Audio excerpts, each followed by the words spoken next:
বৃষ্টির এক সন্ধ্যা। কাশিমগঞ্জ গ্রামের দুজন মানুষ কালুর চায়ের দোকানে বসে আছে। কারোর মন যে ভালো নেই তা তাদের মুখ দেখে বুঝতে অসুবিধা হচ্ছে না। এমনকি যে কালুর দোকানের চা সন্ধেবেলা অন্তত 3 কাপ না খেলে চলে না, সেখানে আজ 1 কাপও তারা খায়নি।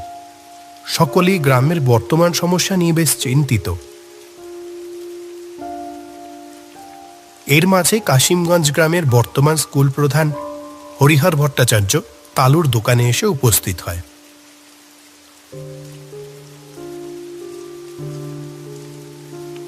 কি জগাই, মাধব, তোমরা এমন মনমরা হয়ে বসে আছো কেন? এখানকার স্কুলে এতদিন হলো আমি এসেছি, আর তবে থেকে সন্ধ্যাবেলাতে কালুর দোকানে এসে তোমাদের হাসি মুখটাই দেখেছি, কিন্তু আজকে এমন দেখছি কেন? আসেন মাস্টার মশাই, বসেন। আপনার চা তৈরি মাস্টার মশাই। আমি জানতাম আর কিছু সময়ের মধ্যেই আপনি এসে পড়বেন। হ্যাঁ, চটপট তোমার হাতের বানানো আদা চাটা দাও তো, মাথাটা ধরেছে। আর হ্যাঁ, তোমাদের কি হয়েছে বললে না তো? এত মনমরা হয়ে বসে আছো কেন?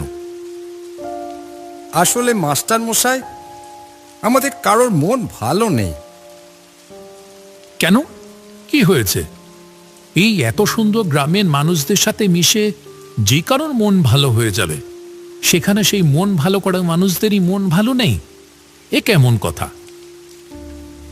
আপনি তো জানেন মাস্টার মশাই যে আমাদের গ্রামে কোনো হাসপাতাল ছিল না। কারো শরীর খারাপ হলে সেই 2 গ্রাম পেরিয়ে 10 মাইল দূর যেতে হতো। অত দূর যেতে যেতে হাসপাতাল পৌঁছানোর আগেই তো কতজন মারা গেল। আমরা তাই গ্রামের সবাই নিজেদের টাকা জমিয়ে একখান হাসপাতাল তৈরি করলাম। কিন্তু কিন্তু কিন্তু কি? আমাদের জমানো সব টাকা তো শেষ। হাসপাতাল তো তৈরি, কিন্তু বিছানা এখনো কেনা হয়নি। সেইটা নিয়ে তো যত চিন্তা। এবার যে কি হবে। আমার জমানো কিছু টাকা ছিল, কিন্তু সে টাকা তো আমার মেয়ের বিয়েতে খরচ হয়ে গেছে। তবে হ্যাঁ, ইছাপুর গ্রামে আমার একটা পৈতৃক জমি আছে। যদি সেটাকে বিক্রি করে দিই, তাহলে যা টাকা আসবে তাতে আশা করছে হাসপাতালের বেড হয়ে যাবে। কি বলো তোমরা? এই আপনি কি বলছেন মাস্টার মশাই? আপনার বাপ ঠাকুরদার জমিটা বেচে দিবেন? আর তো 1 বছর চাকরি আছে আমার। এই গ্রামে যা আদর পাচ্ছি, ঠিক করেছে বাকি জীবনটা এখানেই কাটিয়ে দেব। কি রাখবে না? আর এমন মহান কাজে কতজনই বা সাহায্য করতে পারে। ঈশ্বর সুযোগ দিচ্ছে, তা কি ছাড়া যায়? জগাই, মাধব আর কালুর চোখে যেন জল এসে যায়। 3 জনই হাত জোড় করে ধন্যবাদ জানায়। ধুর, এ কি করছো? আচ্ছা, বলছি যে কালকেই রওনা দেব আমরা। অনেকদিন ধরে কজন আমাকে ওই বাড়িটা কেনার কথা বলছিল।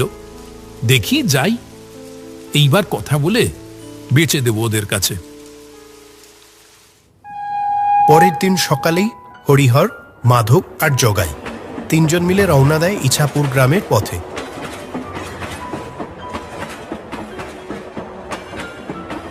ওরা যখন ট্রেনে, তখন বেশ জোরেই বৃষ্টি শুরু হয়েছে। আকাশ কালো মেঘে ঢেকে রয়েছে, সাথেই বেশ জোর হাওয়া বইছে। এই বৃষ্টি থামার তো নামই নেই। আমিও তো এই চিন্তাটাই করছি। যা বৃষ্টি হচ্ছে, কার মধ্যে আবার মাতলা নদী পেরিয়ে যেতে হবে। স্টেশন থেকে আপনার গ্রাম অনেকখানি দূরে? স্টেশন থেকে ভ্যানে করে নদীর ঘাটে যেতে হয়, তারপর সেখান থেকে নৌকা করে নদী পার হয়ে আমার গ্রাম। 3 জনের বিভিন্ন আলোচনার মধ্যে দিয়ে সময় গড়িয়ে চলে। অবশেষে যখন ওরা স্টেশনে এসে নামে, তখন সন্ধ্যা গড়িয়ে রাত হয়ে গেছে।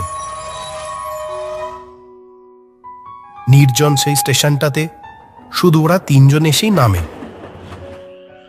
বৃষ্টিটা তো একটু থেমেছে, এই ফাঁকে চলো দেখি তাড়াতাড়ি নৌকার ঘাটে পৌঁছাতে পারি কিনা। ওরা আর সময় নষ্ট না করে স্টেশনের বাইরে বেরিয়ে আসে ভ্যানের আশাতে। আশেপাশে কোনো মানুষের দেখা মিলছে না। বৃষ্টি হবার দরুন রাতের অন্ধকারের গাঢ়তা যেন অন্য দিনের থেকে একটু বেশি। ঘন কালো অন্ধকার চারপাশটাকে ঘিরে যেন একটা মায়াবী পরিবেশ সৃষ্টি করেছে। স্টেশন লাগোয়া বটগাছের তলায় এসে দাঁড়ায় ওরা। এইখানেই ভ্যানগুলি থাকে, আজকে একটাও নেই। আর বৃষ্টির রাতে কার আশাতেই বা বসে থাকবে? শেষ ট্রেনে এই বৃষ্টির রাতে গ্রামে যে কেউ আসতে পারে তার আশা কেউ করেনি। তাহলে এখন উপায়? পায়ে হেঁটেই চলো, আর তো কোনো উপায় দেখছি না। আকাশ কিন্তু খুব একটা ভালো ঠেকছে না, কেমন একটা দম বন্ধ করা পরিবেশ। জোরে ঝড় আসার আগে যেমন হয়। তিনজনে অন্ধকারের মধ্যে দিয়ে এগোতে শুরু করে। কিছুটাই এগিয়েছিল, এমন সময় অন্ধকারের ভিতর থেকে একটা ভ্যানের আওয়াজ ভেসে আসে। ওই তো কোনো ভ্যান আসছে মনে হচ্ছে। দাঁড়াও, এখানেই দাঁড়াও। দূরে কাঁচা রাস্তার আলো আধারি ভেদ করে কয়েক মুহূর্তের মধ্যে ওদের তিনজনের সামনে এসে উপস্থিত হলো ভ্যানটি। হরিহর আলো আধারির মধ্যে আগত মানুষটিকে দেখেই চিনতে পারে। আরে বলাইদা যে, কতদিন পর তোমার সাথে দেখা হলো। আগত লোকটিও কিছু সময় হরিহরকে দেখে বলে, বাবা, হরিহর দেখছি যে, কেমন আছো? তা বাড়িতে যাবে বুঝি? হ্যাঁ বলাইদা, ভালোই আছি। বলাইদা, এই দুজন হলো আমি এখন যে গ্রামে স্কুলের শিক্ষক সেখানকার বাসিন্দা জগাই আর মাধব। আমরা সবাই মিলে আমার বাড়িতেই যাচ্ছি। বলাইদা, তুমি যদি নৌকার ঘাটে পৌঁছে দিতে তো রাতের শেষ নৌকাটা পেয়ে যেতাম। ভ্যান চালক বলাই ক্ষীণ স্বরে বলে, এই বৃষ্টির রাতে কি আর নৌকা পাবে? আচ্ছা চলো দেখি, উঠে বসো। জগাই, মাধব, উঠে পড়ো, এইটাই শেষ সুযোগ। এখন বলাইদার ভ্যান ছেড়ে দিলে সারা রাত দাঁড়িয়ে দাঁড়িয়ে এখানে বৃষ্টিতে ভিজতে হবে। চলো চলো। এরপর আর সময় নষ্ট না করে তিনজন উঠে পড়ে বলাইয়ের ভ্যানে। অন্ধকারের মধ্যে দিয়েই ভ্যান চলতে শুরু করে।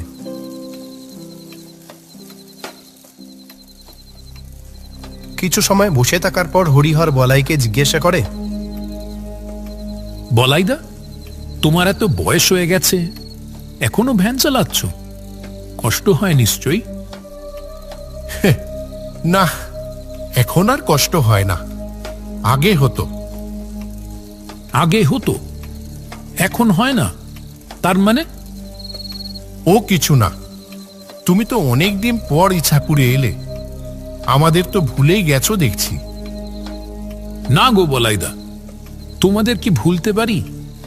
আসলে যেখানে এখন কাজের সূত্রে থাকি সেখান থেকে সচরাচর আশা হয়ে ওঠে না।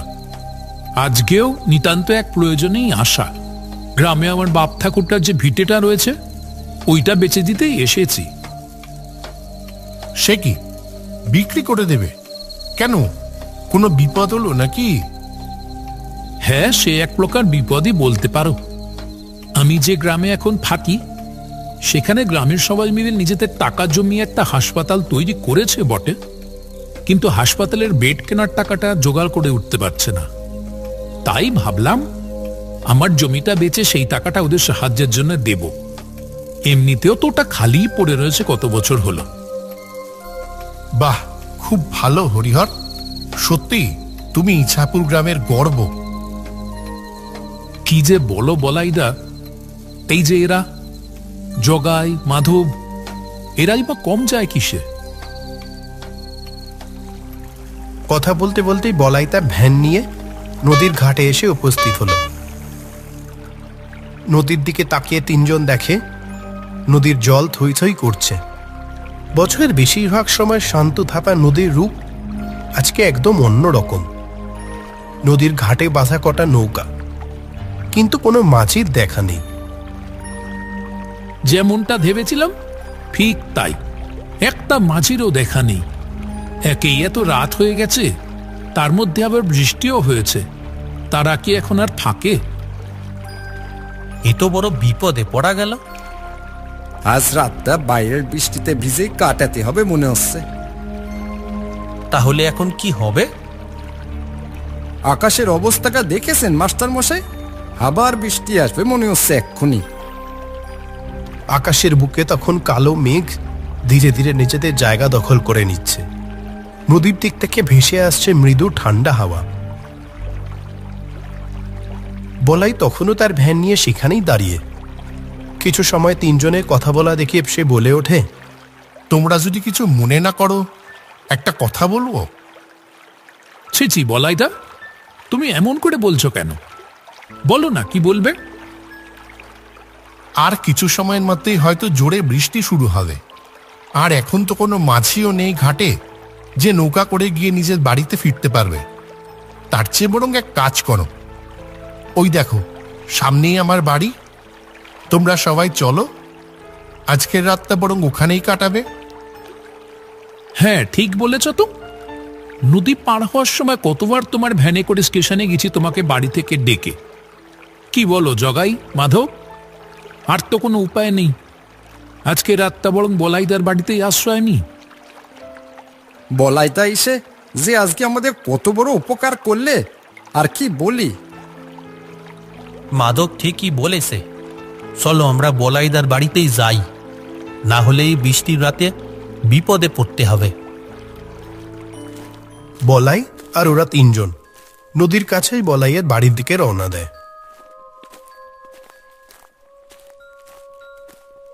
দরজা খুলে ভিতরে ঢুকতেই কেমন একটা গন্ধ ওদের নাকে এসে ঝাপটা মারে, যেন কতদিন পর কেউ এই ঘর খুলে ভিতরে এলো। বলাইদা, ঘরের ভিতর কেমন একটা বিকট গন্ধ গো। মেঝেটাও কেমন পিছল ঠেকছে। ঘরটা তো আসলে সবসময় প্রায় বন্ধই থাকে, আমি তো ভ্যান নিয়ে বাইরেই থাকি, আর ঘরে হয়তো জানলা দিয়ে জল ঢুকে এমন হয়েছে। ঘরে কোণের ভাঙা জানলা দিয়ে সামান্য আলো আসছে। খাবার তো ঘরে কিছু নেই, তাই তোমাদের জন্য কোনো খাবারের ব্যবস্থা করতে পারছি না। ওসব নিয়ে তুমি কিছু ভেবো না বলাইদা, এই ঝড়জলের রাতে তোমার বাড়িতে একটু মাথা গোজার ঠাইটুকু পেলাম, এই তো অনেক। তুমি না থাকলে তো এই বৃষ্টির মধ্যে কোথায় রাত কাটাইতাম কে জানে। ও তেমন কিছু না। আচ্ছা, তবে তোমরা শুয়ে পড়ো। আর তুমি তুমি কোথায় থাকবে? আমি বাইরে শুয়ে পড়ব, কোনো অসুবিধা হবে না। কেন, তুমিও আমাদের সাথে শুয়ে পড়ো। না না, আমার কোনো সমস্যা হবে না। এই কথা বলে বলাই বাইরে চলে যায়, আর তিনজন মাটিতে পাতা মাদুরে শুয়ে পড়ে। রাত তখন অনেক গভীর। হঠাৎ করেই হরিহরের ঘুম ভেঙে যায়। বাইরে থেকে একটা অদ্ভুত আওয়াজ আসছে, যেন ঘরটা থেকে কিছু দূরেই কেউ মাটি খুঁড়ছে। হরিহর শুরুতে ব্যাপারটা এগিয়ে গেলেও আওয়াজটা যেন ক্রমশই বাড়ছে। যে কাজটা করছে সে যেন কারো তোয়াক্কা না করেই করে চলেছে। আওয়াজটা আসছে কোথা থেকে? চোর এলো নাকি?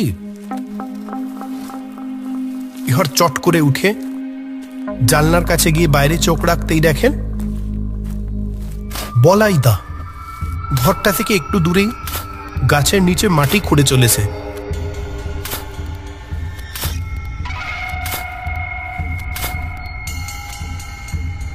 মাধব, জগাই, চটপট ঘুম থেকে ওঠো, আমার এখানে ঠিক ভালো লাগছে না। হরিহরের ডাকে মাধব আর জগাই ধর্মর করে ঘুম থেকে উঠে বসে। হরিহর ওদের দুজনকে ডেকে জানলার কাছে নিয়ে যেতেই, এ কি, বলাইদা কোথায়? এখনই তো এইখানে ছিল।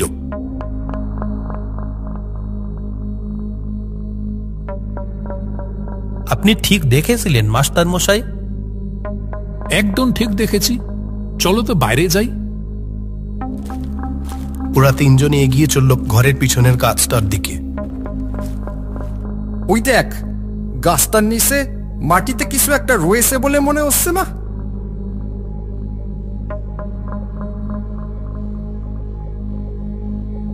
আমি এখানেই বলাইদাকে দেখেছি, যেন বলাইদা কোনো অদৃশ্য শক্তি বলে আমাকে ঘুম থেকে তুলেছে, যেন এটা আমি দেখি।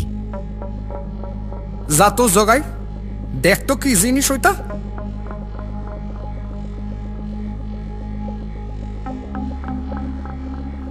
মাটিটা হাত দিয়ে অল্প সরাতেই জগাই দেখতে পায় একটা পয়সা ভরা কলসি।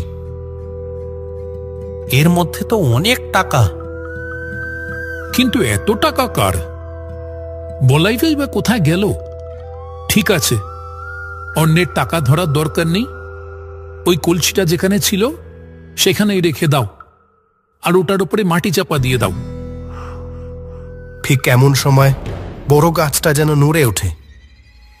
তিনজনই উপরে তাকিয়ে চমকে উঠে দেখে লম্বা পা ঝুলিয়ে বসে আছে একজন। কি ভয়ানক তার চেহারা!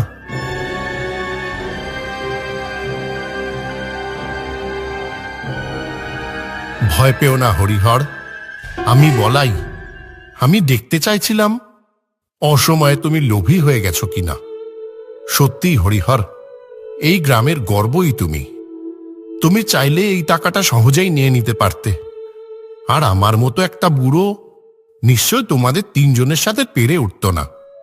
যেখানে তোমাদের টাকার দরকার, আর বুঝতেই পারছো এখানে অনেক টাকা আছে। কিন্তু তুমি? আমি আজ থেকে 1 বছর আগেই মারা গেছি। একদিন ভ্যান নিয়ে লাইন পার হচ্ছিলাম, আর একটা ট্রেন এসে, যাক সে কথা, আমি মরলেও আমার জমানো টাকাগুলোর জন্য মুক্তি হয়নি। সত্যিকারের মানুষ খুঁজছিলাম, আজ পেলাম। তোমাদের সাথে কথাগুলোই বুঝেছিলাম সত্যিকারের মানুষ তোমরা। শুধু একটু পরীক্ষা করলাম। এই টাকা নিয়ে যাও আর হাসপাতালের কাজে লাগাও। তোমার পৈতৃক ভিটে বিক্রি করার দরকার নেই হরিহর। ওতে যা টাকা আছে তাই দিয়ে তোমাদের হাসপাতাল বানানোর কাজ দিব্যি হয়ে যাবে। বলাইদা, এতদিনে আমার মুক্তি হলো। ভালো থেকো সবাই। এই বলে বলাইয়ের ভয়ঙ্কর চেহারাটি বাতাসে মিলিয়ে যায়। তিনজনে কেবল অবাক দৃষ্টিতে সেই কলসিটার দিকে তাকিয়ে থাকে। ভুতুরে বাড়িতে বৃষ্টি রাতের স্মৃতি তিনজনের মনে অমলিন হয়ে থেকে যায়।